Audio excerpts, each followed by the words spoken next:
헨리 나우엠이 그런 말을 했습니다. 성경은 머리와 가슴을 이어주는 거룩한 책이다.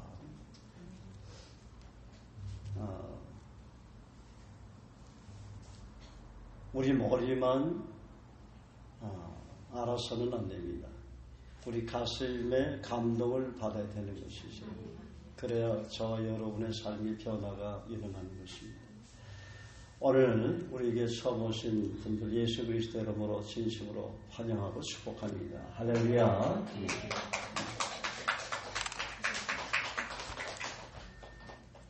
지난주에 그 가나안 정복의 10가지 비밀에 관해서 첫 번째만 제가 말씀을 드렸는데 오늘 그 전체적으로 다시 한번 나머지 9가지까지 첫 번째를 포함해서 말씀드리겠습니다. 가나안 정복의 10가지 비밀. 여호수아 시대 가나안은 어디라고 했습니까? 가나안 땅을 말한다. 여호수아와 이스라엘 백성들은 믿음의 조상 아브라함에게 약속해 주신 대로 가나안 33개석을 정복함으로 젖과 꿀이 흐르는 가나안 땅을 거머쥐었습니다. 그렇다면 거듭난 그리스도인들의 가나안은 어디입니까? 첫째는 하나님 나라라고 했습니다. 그리스도인들에게는 두 종류의 하나님 나라가 있다. 한 것은 성령께서 계신 우리 내면에 우리 마음속이 하나님 나라입니다. 또 한 것은 우리가 이 땅에서 마지막 숨을 거둘 때 가야 할 곳, 영원한 하나님 나라인 것입니다. 예수님 누가복음 17장 20절 21절에 다음과 같이 말씀하셨습니다. 바리새인들이 하나님 나라가 어느 때에 임하나이까 묻거늘 예수께서 대답하여 이르시되 하나님 나라는 볼 수 있게 임하는 것이 아니요 또 여기 있다 저기 있다고도 못하리니 하나님 나라는 너희 안에 있느니라. 우리 따라할까? 하나님 나라는 내 안에 있다. 하나님 나라는 내 안에 있다. 하나님 나라는 내 안에 있다. 하나님 나라는 내 안에 있다. 예, 우리 내면에 이미 하나님 나라가 임하였습니다. 왜냐하면 예수님을 구세주로 믿고 마음에 영접했기 때문에 성령께서 우리 안에 계심으로 우리의 마음이 바로 하나님 나라가 되었고 바로 주님이 계신 것이 어딜까요? 주님이 태어난 것, 주님이 계신 것 성지가 됐다는 거예요. 성지. 예루살렘만 성지가 아니다. 바로 성령으로 거듭난 사람들의 몸은 성지예요. 그런데 거듭난 삶이 분명히 보여야 성지로서의 역할을 할 수가 있는 것이지 거듭난 삶의 분명한 변화가 보이지 않으면 성지인지 아닌지 의심해 볼 필요가 있다는 것입니다. 할렐루야. 그래서 우리 내면에 이미 하나님 나라가 임했다는 거예요. 하나님 나라가 임한 사실에 대해서 어떻게 확증할 수 있습니까? 성경을 통해서 많은 사실을 확증할 수 있고 성령님의 증가심을 통해서 실제적으로 우리 일상생활에서 많은 사실을 확증할 수 있지만 마태복음 12장 28절에 예수님은 제자들에게 다음과 같이 말씀하셨습니다. 그러나 내가 하나님의 성령을 힘입어 귀신을 쫓아내는 것이면 하나님 나라가 이미 너에게 임하였느니라. 왜 이런 얘기를 예수님이 제자들이 하셨을까요? 내가 하나님의 성령을 힘입어 귀신을 쫓아내지 못한다면 너희 안에는 하나님 나라가 임하지 않았다는 말로도 우리가 해석할 수 있잖아요. 왜냐하면 제자들에게는 특별히 귀신을 내어 쫓는 권세를 주셨어요. 그렇죠? 12명에게나 70명에게나. 그래서 거듭난 그리스도인들이라면 귀신을 쫓아내는 경험이 분명히 있어야 한다고 나는 생각합니다. 귀신들의 반응이 나에 대해서 어떻게 하는 것을 여러분이 분명히 경험해 봐야 돼요. 그래야 확신 있게 주님을 따르고 섬길 수가 있습니다. 귀신 얘기만 들으면 그냥 무서워가지고 어릴 때 그러지 말고 다음day 예수 그리스도 이름으로 귀신은 언제 쫓아나가요? 언제 쫓겨나갑니까? 하나님 말씀으로 쫓겨나가는데 예수 그리스도 이름을 선포할 때 귀신이 쫓겨나간다는 것이죠. 저도 어릴 때 그런 경험이 있었습니다만 평신도 때 한 번은 고속버스에서 어떤 여자분이 저를 보더만 하나님 나라요 하나님의 아들이요 당신과 내가 무슨 상관이 있습니까? 나를 괴롭히지 마십시오. 당신은 하나님의 거룩한 아들입니다. 얼마나 소름이 끼치는지. 한편으로는 마음이 좋더라고. 그러면서 정말 귀신은 귀신같이 하는구나. 하나님의 백성을 귀신같이 하는. 근데 제성동에서도 한번 그런 일이 있었어요. 중3 여학생 아이가 그 얘기를 하더라고요. 내림굿 막 받으려고 한 찰나. 할렐루야. 예, 그래서 하나님의 성령을 힘입어 귀신을 쫓아내었다면 그 사람에는 이미 하나님 나라가 임했다고 예수님이 마태복음 12장 28절에 분명히 말씀하셨다는 것입니다. 또 이러한 사실은 마가의 다락방에서 오순절 성령 강림 이후에 120명의 성도들에게 초자연적인 언어의 기적인 방언의 은사를 통해서 나타났고 베드로와 요한 사도들의 복음 전파를 통해서 수많은 영혼들이 회심하게 되면서 병든 자들이 치유되고 귀신들이 쫓겨나므로 예수님과 동일한 성령의 역사가 초대교회에 나타난 것을 통해서 확실하게 알 수가 있습니다. 사람들이 통곡하며 회개하면서 그리스도에게 돌아간다는 것이 쉬운 일 아닙니다. 예수님 만나서 통곡하며 회개한 적이 있죠. 그분은 정말 하나님 나라 임한 사람이에요. 그런데 예수를 믿어도 아직까지 통곡하고 회개해 본 적이 별로 없다. 의심해 봐야 돼요. 내가 정말 성령으로 거듭났는가. 그 하나님 은혜가 너무나 감사하고 내가 하나님 앞에 지은 죄들이 그냥 막 떠오르기 시작하는데 나는 별로 죄를 진 것 같지 않은데 성령께서 나의 내면을 조명해 주시니까 내가 기억하지 못했던 생각으로 진 죄, 말로서 진 죄, 행동으로 진 건 말할 것도 없고 생각으로 진 죄들이 얼마나 많이 떠오르는지 그런 거 나는 다 잊어버렸는데 하나님은 다 기억하고 있더라고요. 그런 성령의 강력한 기름 부심의 역사가 임함으로 정말 성령으로 회개하고 통곡하는 그런 시간, 그런 순간들이 우리 크리스찬에게 있어요. 그분이 정말 물과 성령으로 거듭난 사람이고 하나님 나라가 임했다. 난 그렇게 생각할 수가 있습니다. 우리가 영적으로 어리기 때문에 그렇다 이렇게 봐줘서 말하는 게 아니고 영적으로 어리면 성장해야죠. 예, 성장해야 합니다. 예수님도 균형 있게 성장하셨어요. 12세 때 지혜와 지적인 면, 키가 자라며 신체적인 면, 하나님 영적인 면에서 자라갔고 사람에게도 사랑스러워 가시더라. 사회적인 면에서도 균형 있게 예수님은 12살 때뿐만이 아니라 하나님께서 그분에게 사역을 맡기실 30세까지 균형 있게 성장했다. 지적인 면, 공부할 땐 공부해야 돼요. 그리고 우리 몸도 관리를 해야 합니다. 영적인 자기 영성과 인격도 관리해야 돼요. 그리고 사회적인 인간관계에서 크리스찬들이 빛으로 소금으로 나타나야 되겠죠. 사람을 변화시킬 수 있는 사람이 제자지 사람도 변화시키지 못한다는 사람은 제자는 아니에요. 영향은 줄 수 있어요. 그렇죠? 영향을 줄 수 있지만 제자는 아니다 하는 거예요. 그래서 예수님은 3년 동안 제자들을 데리고 다니면서 복음을 전하고 현장에서 말씀을 가르치고 어떻게 귀신을 쫓아내고 어떻게 병을 고치고 어떻게 너희들이 나처럼 다른 사람에게 영향을 줄 수 있는가에 대해서 구체적으로 가르쳐 주셨어요. 또 제자들도 그것을 복습했고 또 단기 선교를 나가면서 12명이건 70명 제자들이 단기 선교에 파송받으면서 그런 걸 자기들 실제적으로 복습하는 시간들을 많이 가졌습니다. 그래서 그들이 사도가 될 수가 있었던 것이죠. 할렐루야. 오순절날 마가의 다락방에서 성령을 받자마자 초자연적인 그 언어, 방언의 역사가 나타나고 우리 그 필리핀 자매들 영어로 73구절 클럽에서 암송하다가 어제도 우리가 2클럽 방문했죠. 외국인 클럽에. 처음 보는 우리 형제 자매들이 있었을 거예요. 그렇게 생활하는 곳이다. 그런 데 가서 복음 전하고 암송시키고 기도해주고 그러는 거예요. 거기서도 암송을 복습하다가 방언을 받은 거예요. 세 자매가 갑자기 혀가 막 말리디만은 정말 그런 그 방언이 중요한 것 같아요. 나는 지금 성령의 역사는 술집에서라고 안 일어나는 거 아니에요.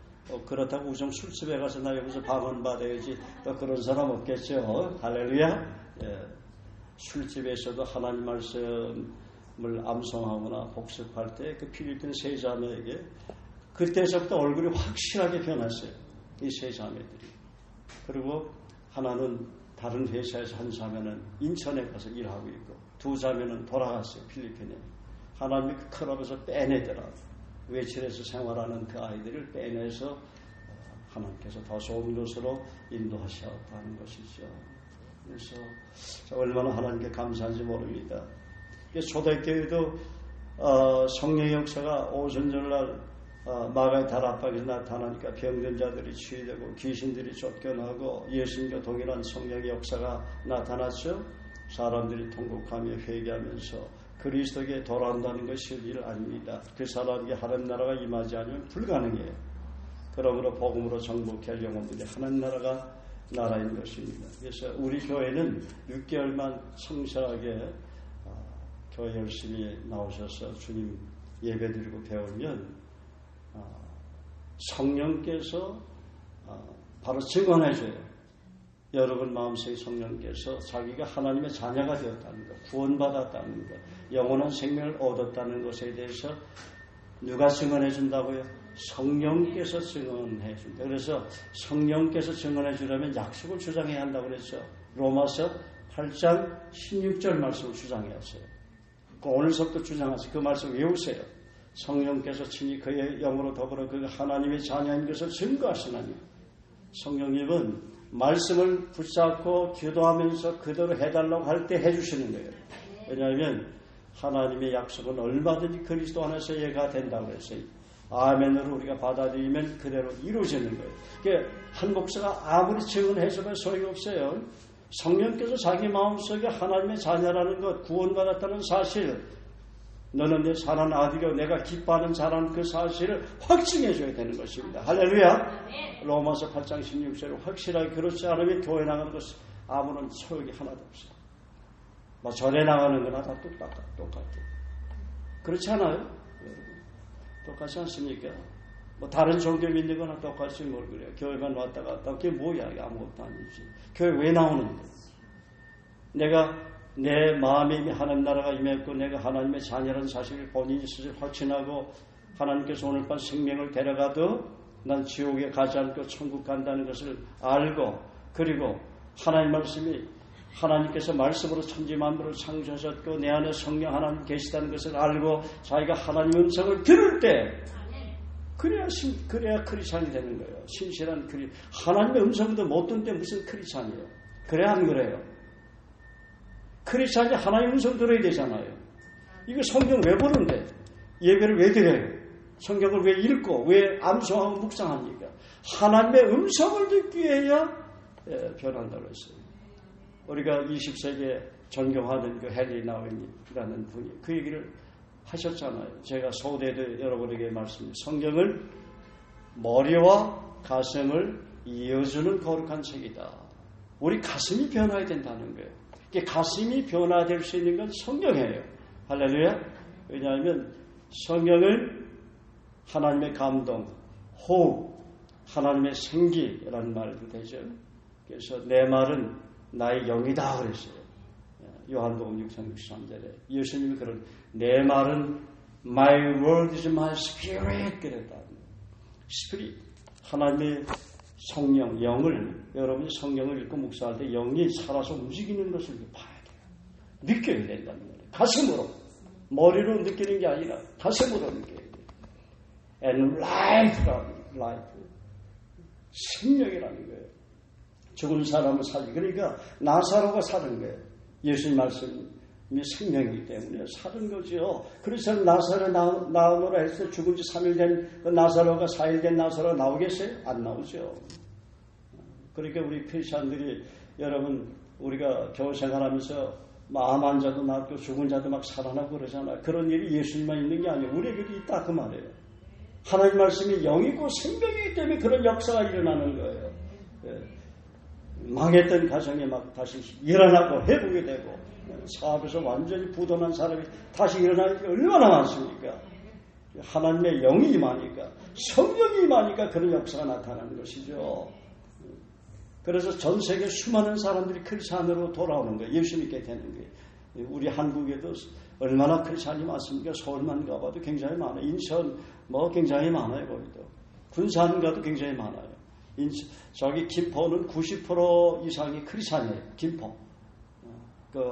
김포에 보면 거기 옛날에 그 김포에 비행장 있었죠. 그죠? 군산도 가니까 굉장히 많아요. 그 거리는 얼마나 그 마음이 벌써 거기에 가면은 마음이 깨끗해져요. 하나님의 영이 막 출렁이니까, 성령이 출렁이니까 그 도시가 깨끗해지는 거예요. 신앙생활 변변치 않은 사람은 군산에 가서 사시기를 바랍니다. 할렐루야. 거기 가서 신앙생활 하면 하도 예수 믿는 사람들이 많으니까, 또 신실한 사람이 많으니까 자기가 그 속에서 영적인 것을 느끼는 거지. 할렐루야. 이사 가려니까 돈 들죠. 둘째 가난 성복의 비밀. 두 번째는 성경 말씀이다 하는 게 성경 말씀. 성경이 바로 어디라고요? 가난이다 하는 게 가난. 여러분, 이 성경이 바로 가난이라는 말이에요. 가난. 여기가 바로 가난이에요. 가난에서만이 하나님의 영광을 우리가 볼 수가 있잖아요. 그렇지 않습니까? 이 성경이 뭐라고? 예루살렘이다. 따라서 이 성경이 예루살렘이다. 예루살렘은 어느 곳이에요? 하나님 앞에 예배드리는 곳이고, 하나님이 임재하시는 곳이고, 하나님의 영을 체험할 수 있는 곳이고, 예루살렘은 어디에요? 하나님이 바로 영광을 받으시는 장소. 바로 이 말씀이 예루살렘이고 가나안이고 성지고, 우리 눈에 보이지 않는 성지는 우리 마음이에요. 성령께서 계신 곳이. 근데 성령이 없는 사람은 성지라고 할 수는 없죠. 그러면 성지가 되도록 결단해야 되고, 회개해야 되고, 예수를 구세를 받아들여야 되고, 그래야 돼요.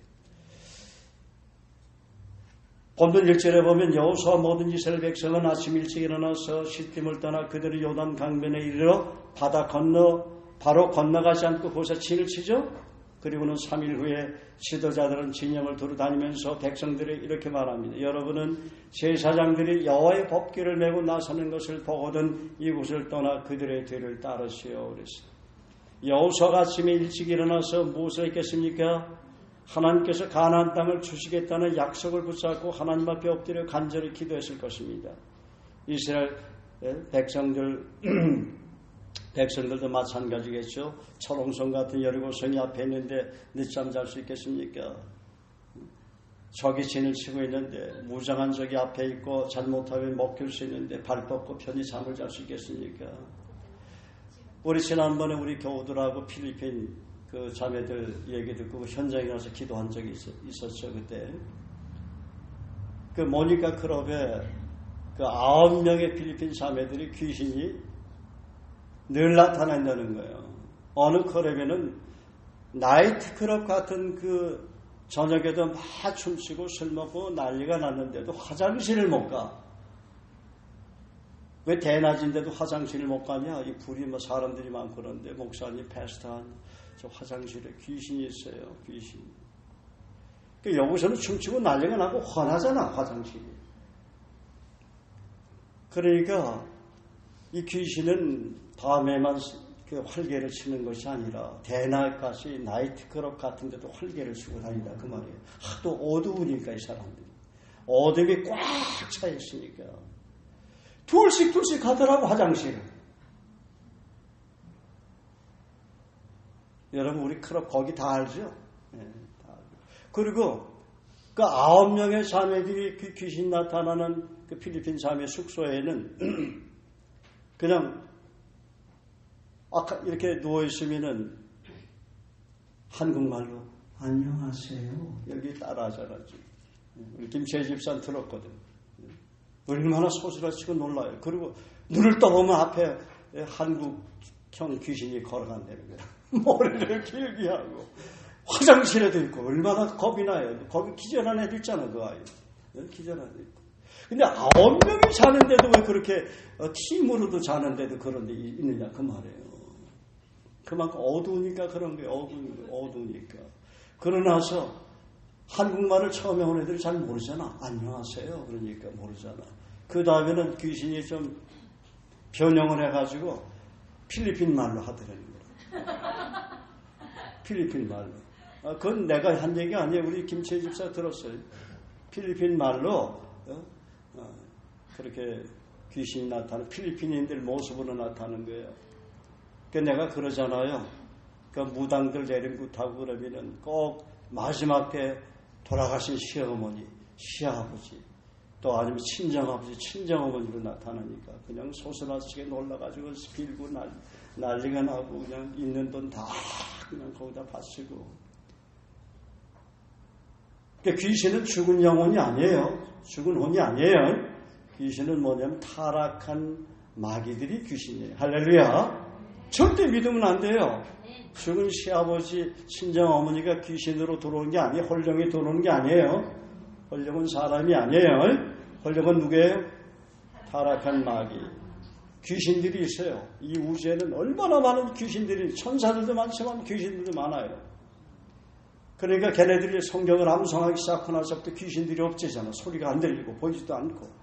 그러니까 막 73구절 암송하고 189절도 막 암송하고 막 그랬어요. 그 아이들이. 하나님 말씀 위력이 있다는 거예요. 하나님 말씀이. 하나님 말씀 하나님이 영이고 하나님의 생명이니까. 자, 첫 번째. 그럼 가나안 정복의 비밀 첫 번째가 무엇입니까? 아침 일찍 일어나 주님과 생명이 있는 교제 한신이 한 1절에 나오죠. 아침마다 성경을 펴서 읽고 묵상하는 것이 습관화되어야 된다. 가나안 정복의 비밀은 성경 안에 있습니다. 할렐루야.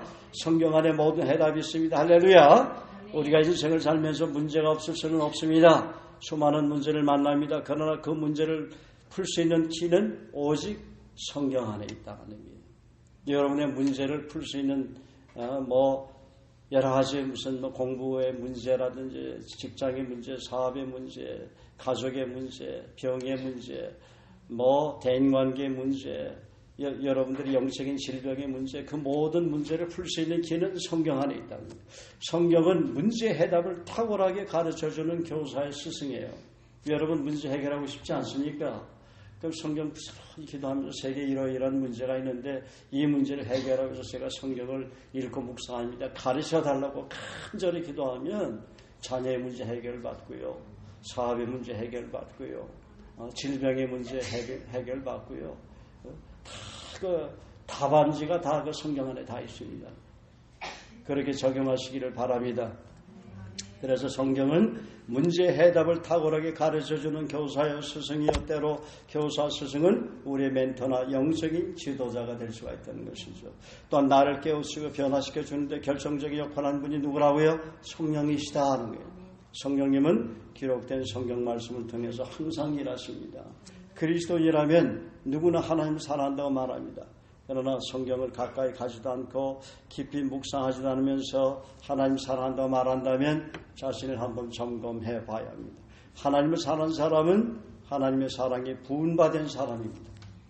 하나님의 사랑이 부은받는 사람에게 한 가지 나타나는 현상은 성경에 다가가기를 기뻐합니다. 왜냐하면 성경을 통해 주님과 깊이 데이트하기를 즐거워하며 기뻐하게 되기 때문입니다. 언제 하나님을 인격적으로 만날 수 있습니까? 말씀으로 우주 만물을 창조하신 그분의 말씀, 성경에 가까이 갈 때 만날 수가 있습니다. 우리 내면의 영적인 가나안 하나님의 성지가 임하였고 하나님 나라가 임했지만 그러나 우리 내면에는 보이지 않는 적이 있다. 바로 악한 세력이다. 그래서 여러분 이 악한 세력이 뭐예요? 육신의 정욕, 안목의 정욕, 이생의 자랑과 같은 변화되지 않는 예성품이다. 예성품은 옛사람을 통해서 나타납니다. 거듭난 사람이 하나님 나라에 살고 있다면 옛사람은 하나님 나라 밖에 살고 있는 거예요. 이 옛사람은 사단의 조정을 항상 받고 있습니다. 사단은 인간의 변화되지 않는 정욕과 같은 예성품을 통해서 새 사람이 건강하게 성장하지 못하도록 방해하는 거예요. 그러므로 옛사람의 활동을 막으려면 성경으로 달려가야 합니다. 성경으로 달려갈 때 깨어서 기도하게 되고 하나님 나라 안에서 참 기쁨과 안식을 누릴 수 있는 것입니다. 그러므로 믿음의 선진들은 아침에 일찍 일어나 먼저 주님 앞에 나가는 것을 생명처럼 여겼습니다. 모세는 시편 90편 14절에 다음과 같이 고백합니다. 아침에 주의 인자심이 우리를 만족케 하사 우리를 일생 동안 즐겁고 기쁘게 하소서. 아침에 하나님과의 교제를 통해서 제가 만족하게 되면 그 만족이 평생 간다. 그렇게 고백을 하고 있는 거예요. 다윗도 시편 5편 3절에 아침에 하나님 앞에 나와 간구합니다. 여호와여 아침에 주께서 나의 소리를 들으시니 아침에 일찍 일어나서 하나님 앞에 엎드려 기도하면 성경 펼쳐놓고 성경 읽고 기도하면 하나님이 여러분의 기도를 들으신다고 말씀하고 있는 것입니다. 여호와여 아침에 주께서 나의 소리를 들으신 내가 주께 기도하고 응답을 바라리이다. 그렇게 고백을 하고 있다는 거예요. 아침 첫 시간을 하나님 말씀과 기도로 그분께 먼저 드려야 됩니다. 말씀을 붙잡고 기도함으로 그분과 깊이 교통해야 합니다. 왜 말씀을 붙잡고 기도하는 것이 중요하다고 그랬습니까? 말씀은 그분 자식 따라할 거예요. 말씀은 하나님이다. 말씀이 곧 하나님이다. 하나님 만나려면 성경 가까이 가면 만날 수 있어요. 여러분 성경 읽고 묵상하면 만날 수 있어요. 하나님 만나고 싶어요? 안 만나고 싶어요? 만나고 싶죠. 만나고 싶고 성경 가까이 가요. 성경을 읽고 묵상하라고요. 그래서 헨리 나우인 같은 참 지석인이면서 아주 신실한 크리스천인데 지도자죠. 우리가 영적으로 성장하면 성장할수록 자꾸만 성경에 가까이 가게 돼 있어요. 영적으로 성숙한 사람들 보면 성경과 늘 함께합니다. 늘 성경을 읽고 왜냐하면 성경에 모든 해답이 다 있으니까 성경이 나를 변화시키거든요. 성경을 이전보다 더 깊이 묵상해야 되고 처음에는 10분 묵상하다가 10분이 1시간 되고 1시간이 3시간 되고 3시간이 6시간 되고 10시간 되고 하루 종일 성경을 묵상해도 시간 가는 줄도 몰라요. 여러분 우리가 성령에 사로잡혀서 기도를 하게 되면 한 3시간 기도했는데도 10분 기도한 것 같잖아요. 그게 성령의 역사예요. 그 체험해 보신 분, 한 서너 시간 기도했는데 10분 정도뿐이 안 되더라도 체험하신 분, 그게 없네. 몇 사람 계시다, 할렐루야. 이거 지금 체험해야 돼요. 예? 체험해야 돼요. 몇 시간 기도했는데도 10분 정도뿐이 기도한 것 같지 않아요. 그 중에 하나가 방언으로 한번 기도를 해봐. 방언으로. 기도를 하면 시간이 그냥 1시간, 2시간이 금방 가요. 사로잡혀서 기도를 하게 됩니다. 성령에 사로잡혀서 기도를 합니까? 근데 우리 교회는 말씀을 선포하고 말씀을 붙잡고 이 말씀대로 응답을 해달라고 기도하면서 방언하고 하니까 그냥 기도할 때도 신이 나는 것이죠. 그래서 여러분 하나님 말씀은 하나님의 생기, 하나님의 영이기 때문에 영적으로 죽은 자도 살리고 병든 자도 치유하고 인생의 사나운 파도나 광풍도 잠잠케 하고 사단을 내어쓰는 놀란 권세가 있습니다. 어떤 심각한 문제나 인간의 이성으로는 도저히 풀기 어려운 난제도 말씀 안에 정답이고 해결책이 있습니다. 두 번째, 가난한 정복의 비밀 10가지 중 두 번째는 약속의 말씀이 있어야 합니다. 여호수아가 가나안 정복을 과감히 실현시킬 수 있었던 것은 하나님께 주신 약속 때문이었습니다. 이 여름철에 굉장히 덥네요. 제가 옷다리 좀 벗겠습니다.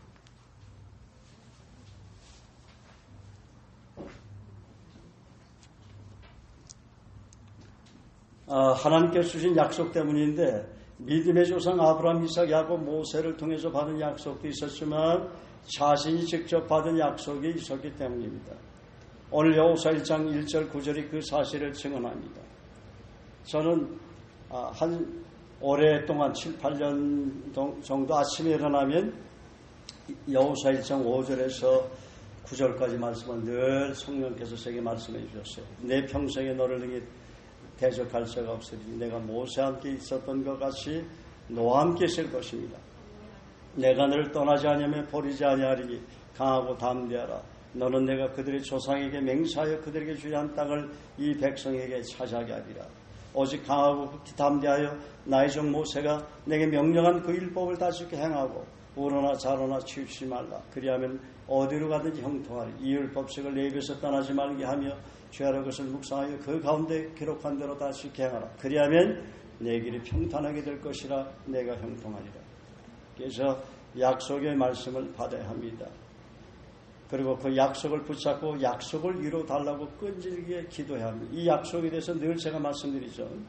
기도도 기도응답 받으려면 약속을 붙잡고 기도해야 기도응답 받아요.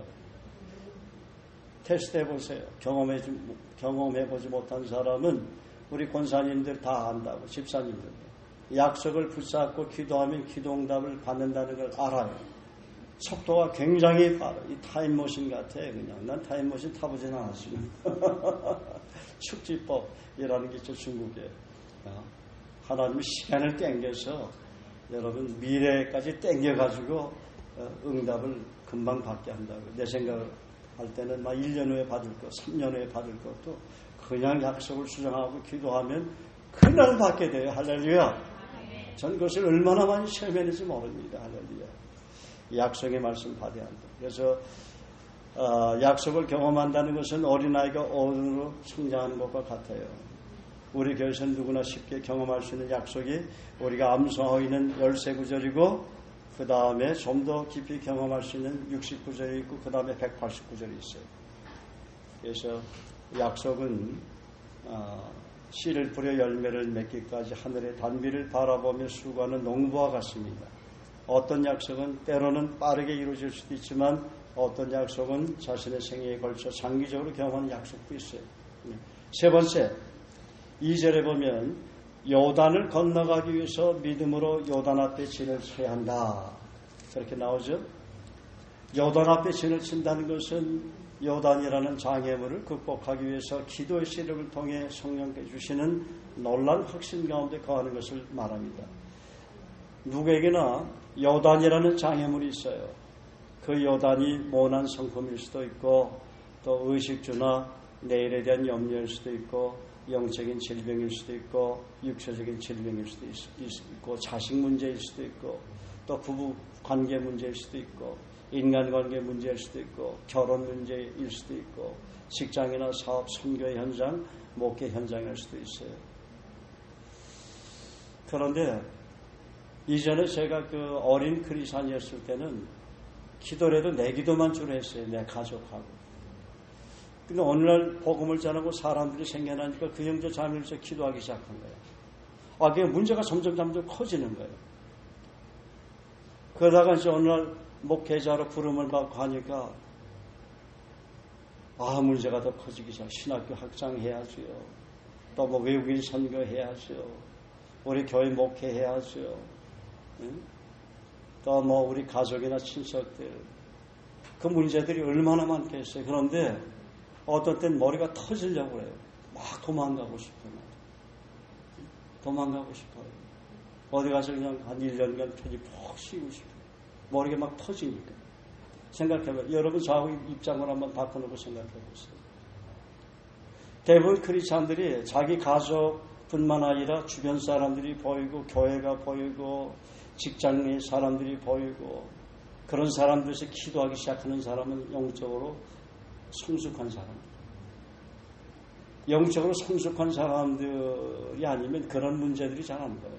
너는 나고 나는 나다. 내 가족 문제도 내가 해결하기 어려운데 왜 내 문제까지 내가 해결해줘야 금식해야 되고 기도해줘야 되고 쫓아다니면서 카운셀링 해줘야 되고 왜 그래야 되는데 그렇지 않습니까? 그래서 영적으로 성숙한 사람은 매달리는 건 하나님밖에 없어요. 나도 어릴 때 주변 사람들한테 자꾸만 부탁하고 그랬어요. 근데 자꾸만 목회하는 기간이 길어지고 하니까 자꾸 하나님 앞에만 매달리게 됩니다. 사람 붙잡아봐야 해결이 안 되더라고요. 해결이 안 돼요. 어떤 때는 해결이 돼요. 근데 자꾸 그 사람을 의뢰하게 돼요. 그러니까 하나님을 의뢰하게 되는 거예요. 또 설교 준비해야지. 방송, 텔레비, 메시지 준비, 칼럼 준비해야지. 어디 시간이 제가 있겠어요? 생각을 해봐요. 토요일날 김해 가서 전도해야지. 아마 여러분이 나라면 그 일 하겠습니까? 방송 설교 한 달에 이거 주일날 설교하는 거 그대로 녹화해서 하는 것도 아니고 별도로 칼럼 준비해서 또 써야 되죠. 텔레비 또 해야죠. 그것도 텔레비도 한 달에 4번에서 5번 준비해야지. 또 한 번씩 특별 프로그램에 또 초청받으면 제가 나가서 텔레비 또 해야지. 어디 시간이 있어요, 제가? 생각을 해봐요. 어떤 개인 한 사람의 문제에 내가 매달릴 수 있습니까? 그러니까 내가 하나님 앞에 매달릴 수밖에 없는 거예요.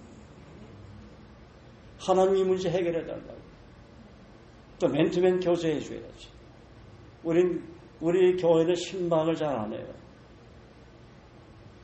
1대1로 직장에 가든지 내가 1대1 교회에서 만나든지 아니면 커피숍이나 식당에서 만나서 교제해주고 그 문제 카운셀링 해줍니다. 신방 가면 한 번씩 서방님들한테 오해를 받아. 남편들에게. 물론 그렇지 않은 분들이 더 많지만 어찌됐든지 간에 그만큼 시간이 없다는 것이죠. 그래서 여러분, 제가 얘기하는 건 뭐냐면 해결책은 하나님께 있다는 거예요.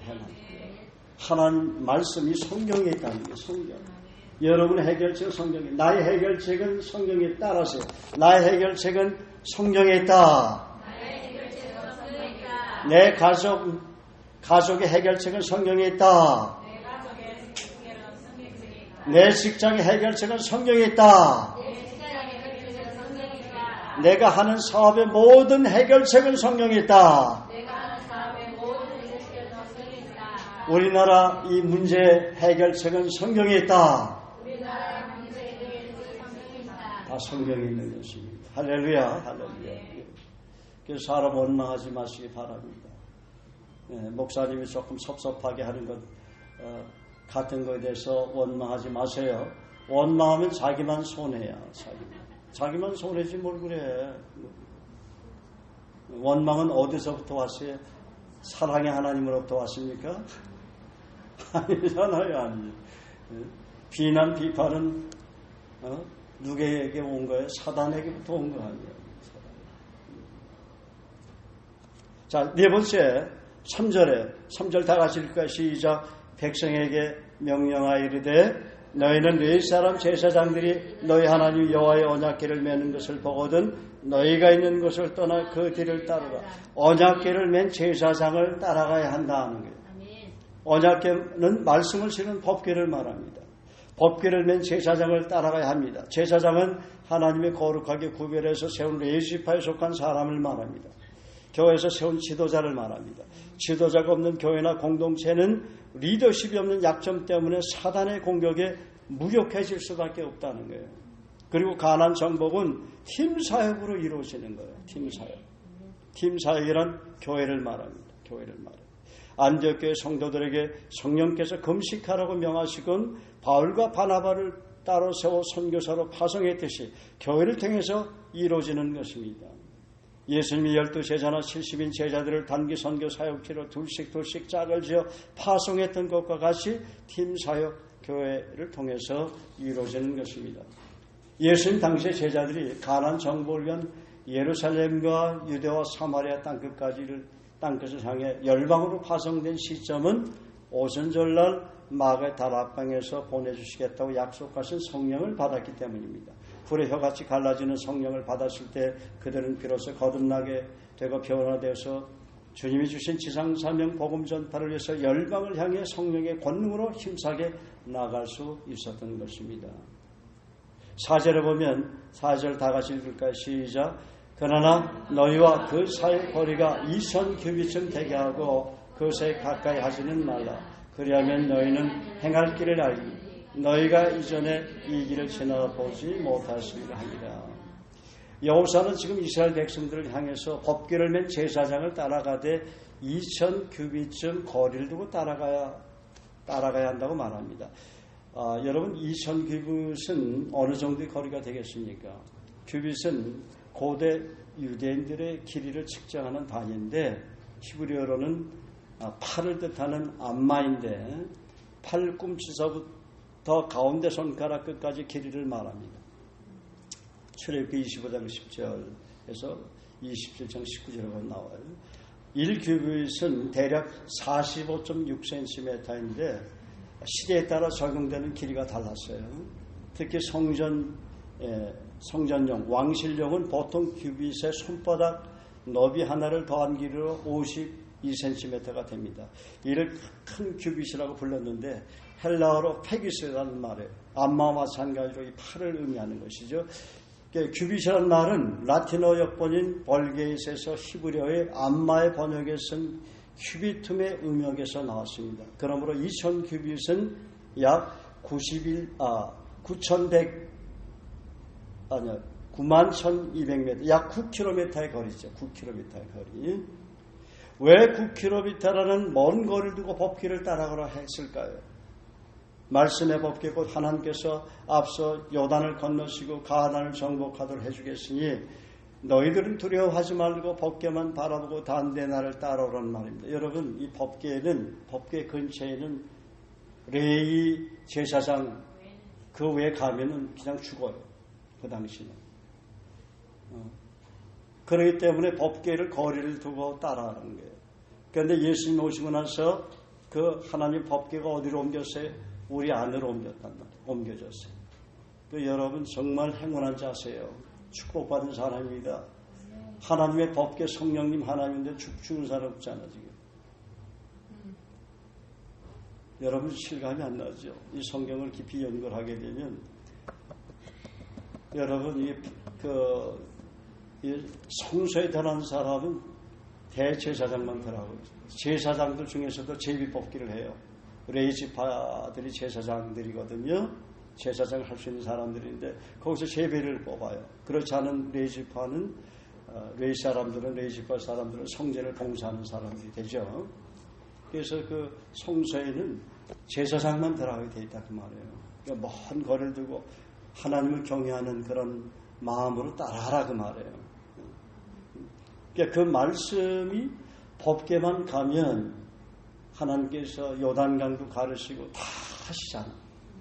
그러니까 우리가 그것을 어떻게 적용해야 돼? 하나님 말씀을 약속을 붙잡고 주장하면 홍해도 갈라지고 요단강도 갈라지고 물이 변하고 포도주도 되고 보리떡 5개 물고기 2마리로 500명의 기적이 일어나고 남자만 5,000명 먹는 기적이 일어나는 거예요. 요한복음 15장 7절 다 같이 한번 해봅시다. 시작.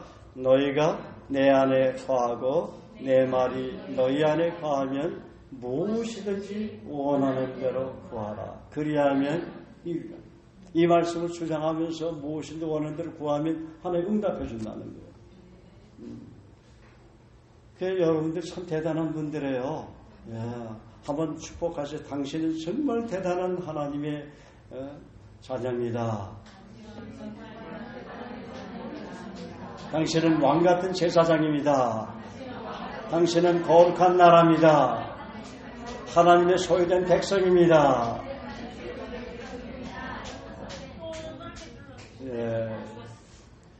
여러분, 우리는 법궤를 쳐도 안 죽고 구약 백성은 아니지만 말씀을 주장해도 오히려 그 말씀을 통해서 능력이 나타나죠. 그래서 주의 말씀은 내 발에 등이요 내 길에 빛이다 라고 고백을 시편 119편 105절 시편 기자하는 것이죠. 자, 가나안 정복의 비밀은 또 무엇입니까? 5번째 5절 다 같이 시작. 백성이 이르되 너희는 자신을 성결하게 하라. 여호와께서 내일 너희 귀한 일들을 내 자신과 우리가 속한 공동체 교회가 성결해야 한다는 것입니다. 스스로 성결케 하지 못하면 여호와께서 행하시는 귀한 일, 큰일, 기사를 보지 못한다고 여호사는 백성들을 향해 선포합니다. 주님 따르면서 여호와께서 행하시는 큰일을 보지 못하는 것은 성결한 삶에 문제가 있다고 말합니다. 성결치 못한다는 것은 은밀히 범하고 있는 죄나 교만에서 돌아서지 못하고 있는 것을 말합니다. 죄는 모든 좋은 것이 오는 것을 막는 장애물입니다. 죄는 모든 좋은 것이 오는 것을 막는 장애물입니다. 성경이 그렇게 기록되어 있잖아요. 여러분 이게 잘 들으세요. 우리가 여호와의 기사를 보려면 구약에도 여호수아 3장 5절에 너희는 스스로 성결케 하라. 그러면 내 여호와께서 너에게 기사를 행하시라고 했어요. 이걸 우리가 어떻게 적용해야 합니까? 우리가 하나님 앞에 경건하고 거룩한 삶, 성결한 삶을 살아가는 것을 말하는 거예요. 그런데 여러분 그렇게 살 수 있어요? 그렇게 살기 쉽지 않아요. 성결한 삶을 산다는 건 뭐냐면 죄로부터 완전히 분리하는 삶을 말해요. 분냄, 다툼, 분쟁, 시기, 교만, 욕하는 거, 마음으로 악한 생각하고 음란, 술 취함, 방탕, 자기 욕심, 육신의 정욕, 안목의 정욕, 이생의 자랑, 부정식, 또 불법을 행하는 자마다 어떻게 된다고요? 하나님이 처리한다고 그랬어요. 하나님이 처리. 불이 언라이처스니스, 이 불이 모든 불의가 죄로다 그랬어요. 생각으로 불의한 것들이 얼마나 많겠어요. 그것만 있는지 염려하지 말았는데 염려하고, 또 불안해하고, 또 근심하고, 걱정하고, 두려워하고, 이런 것도 죄예요. 그런 건 죄라고 여기지 않나요? 그것으로부터 분리된 삶이 얼마나 힘들어요. 힘들어요, 안 힘들어요? 힘들죠? 잘 들으세요. 주님은 그래서 우리에게 너 혼자서는 네가 할 수 없기 때문에 성령 하나님 우리에게 보내주신 게 그렇습니다. 그래서 우리 속사람 성령 안에 거하고 있어요. 우리 영혼은 속사람 안에 있다. 저 성령 안에 있어야 거예요. 그러니까 너희가 하나님의 성령이었고 하나님의 성령이 너희 안에 거하시는 것을 알지 못하느냐고 했어요. 그리고 무슨 말이 17절에 있어요? 우리 QT에서 금요일날 누구든지 하나님의 성전을 더럽히면 하나님이 그 사람을 멸하시리라. 하나님의 성전 더럽히면, 불경건하게 하면 내가 네 생명 데려가겠다 그 말이에요. 알겠습니까? 얼마나 무서운 말이에요. 왜냐하면 이 땅에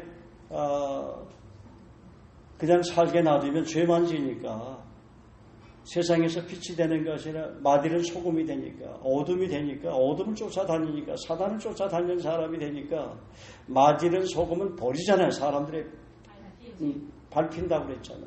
데려가는 거예요. 그래서 정신 차리라는 거예요. 초대교회 성도들은 얼마나 거룩한 삶을 사는지 몰라요. 그 한 예가 누구예요? 아나니아 사피라고 하나님 앞에 헌금한다고 약속 안 하고 헌금 예를 들어서 땅을 팔아서 한다고 했는데 한 부분 감춰서 했어요. 그게 뭐 죄가 돼요. 다 드리려고 하는 게 좀 아까운 거야. 뭐 땅값이 그 당시에 뭐 얼마나 되는지 모르죠. 요즘 시세 같으면 꽤 많은 돈이었던 것 같아. 뭐 몇 억은 되겠지. 요즘 시세로. 아니, 예를 들어서 5억짜리 2억 5천만 원 드리면 잘 드린 거 아니에요? 요즘 같으면? 그런데 그거 안 드렸다고 다 거짓말 했다고 베드로한테 들켜가지고. 거짓말 하니까 죽음의 사자가 너를 덮치라 그랬죠. 남편 데려가고 아내 데려가죠.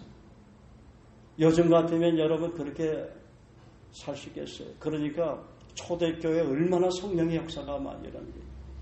울면서 통곡하며 회개하고 자기 거 욕심낸 거 그냥 나눠주고 자기 재산 팔아서 가난한 자를 돕고 부자 청년에게 뭐라 그랬어요?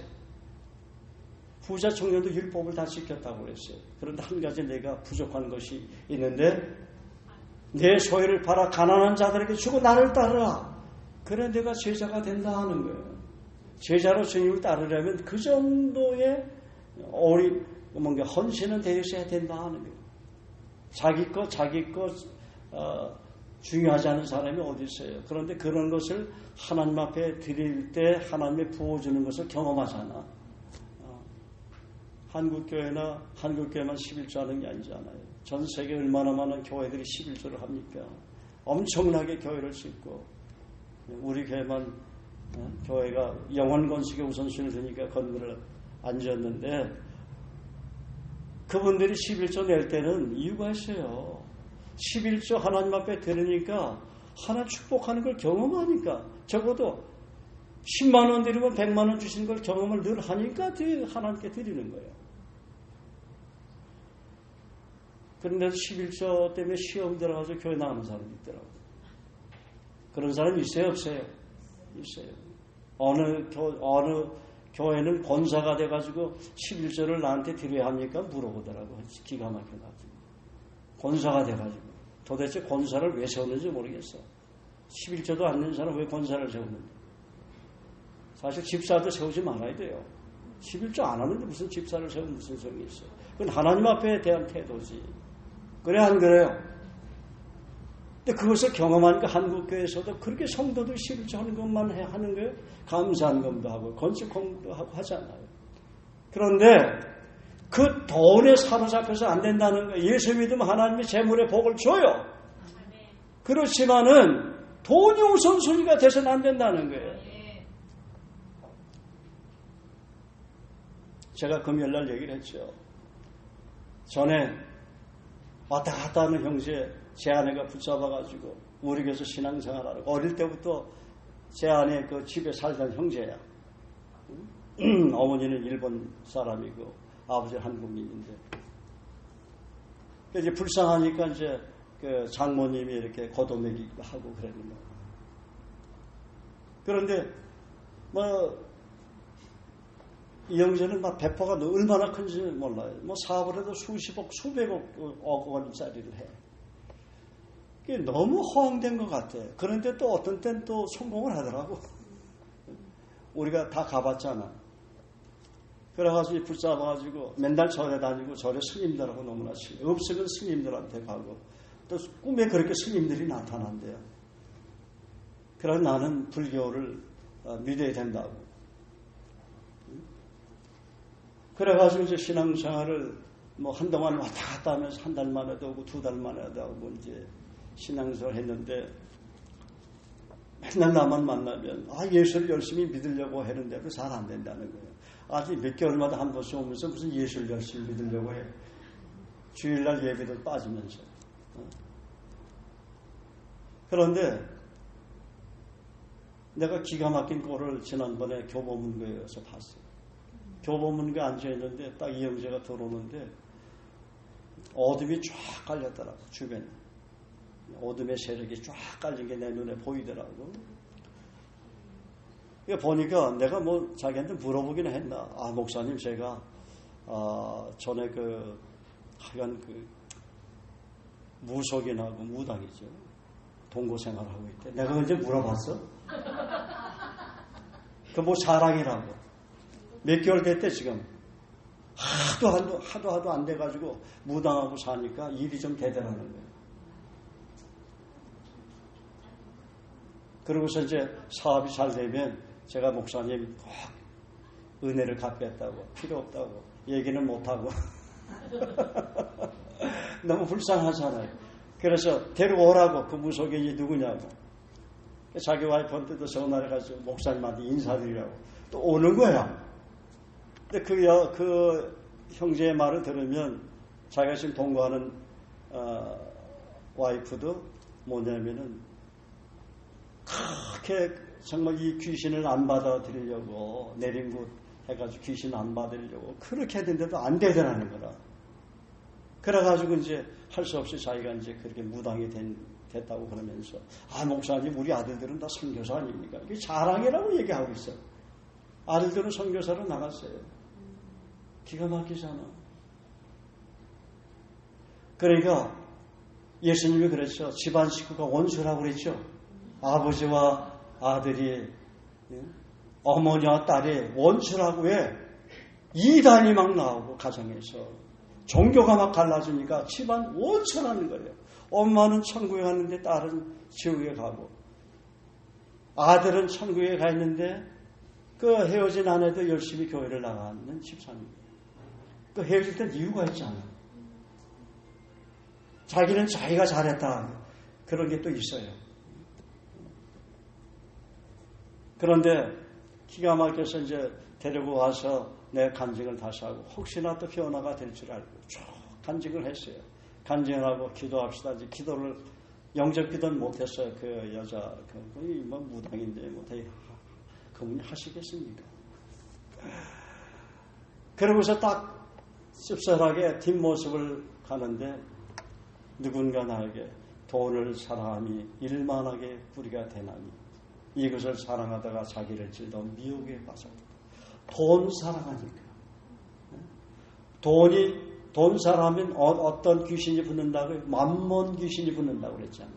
만몬 신이 붙어요. 적당히 사랑해야지. 돈은 불효이 돼요, 여러분이. 여러분이 돈의 주인이에요, 돈의 종이에요. 돈을 쫓아가다 보면 돈의 노예가 되는 거예요. 맨날 숫자만 보고 살아. 통장만 숫자만 보고 살았는데 얼마 저축이 됐나, 얼마 저축이 됐나. 그러게 되면 그 형제처럼 그렇게 되는 거예요. 얼마나 비참합니까?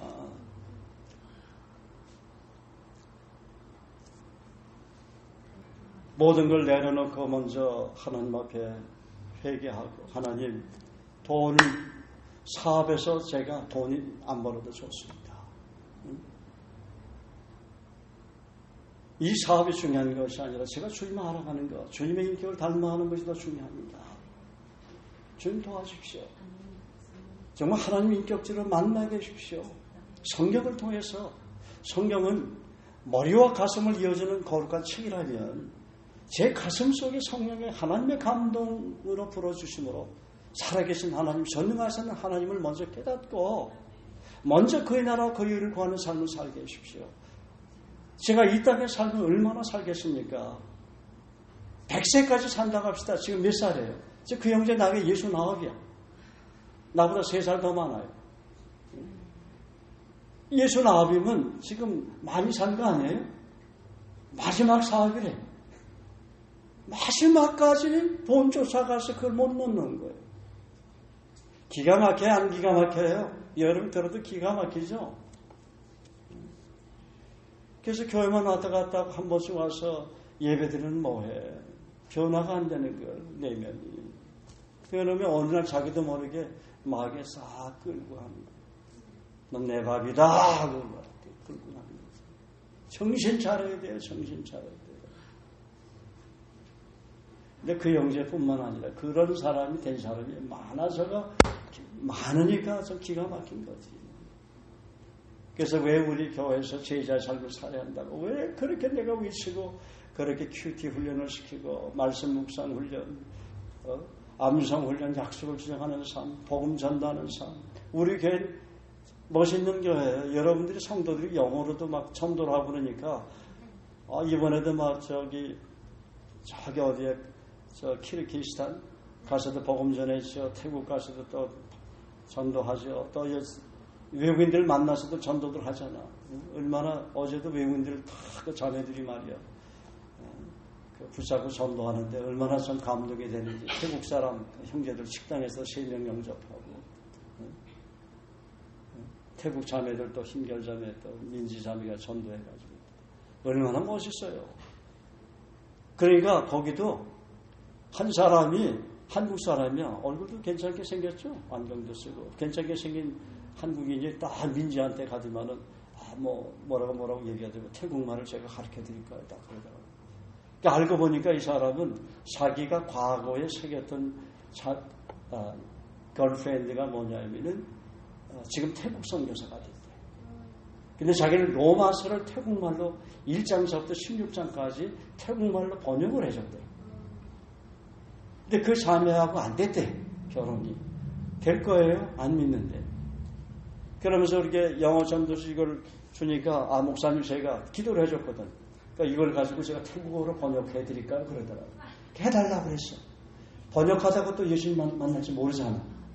그래서 민지자매는 연락을 해가지고 한번 이렇게 번역을 꼭 해달라고 목사님이 기대하고 있다고 축제를 해주세요. 그리고 나중에 또 우리 만나가지고 공장의 사장이지만 돈 있으면 뭐해? 예수 안 믿고 아직까지 49인데도 결혼을 못하고 있더라고요. 그래도 49이 되더라도 예수 잘 믿는 총각은 노총각이라도 그래도 주님 앞에 신임이라도 받지. 예수도 안 믿고 이거 뭐해야 도대체가. 영원한 지옥으로 갈 텐데. 할렐루야. 지옥으로 하는 게 할렐루야가 아니네.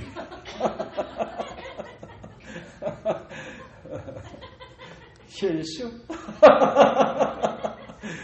기가 막히니까 나도 모르게 나왔는가 봐. 참. 여러분을 보고 난 할렐루야를 한 거야. 여러분을 보고. 그래서 교만을 스스로 허물지 못하면 형충이 생기고 이상한 고난 속에 빠져들게 되는 거예요. 아무리 기도해도 잘 해결되지 않습니다. 그러나 스스로 성결케 하고 겸손하게 되면 존귀 여김을 받게 됩니다. 할렐루야. 예. 잠언 18장 12절은 사람의 마음이 교만은 멸망의 성공이요 겸손은 존귀 앞 길잡이니라. 잠언 22장 4절에 겸손과 여호와를 경외하며 보상은 재물과 영광과 생명이라. 예, 오늘 시간이 많이 돼서 여기까지만 5번째까지만 제가 말씀을 드리겠습니다. 할렐루야, 할렐루야. 예, 우리 한번 기도합시다. 오늘 말씀을 듣고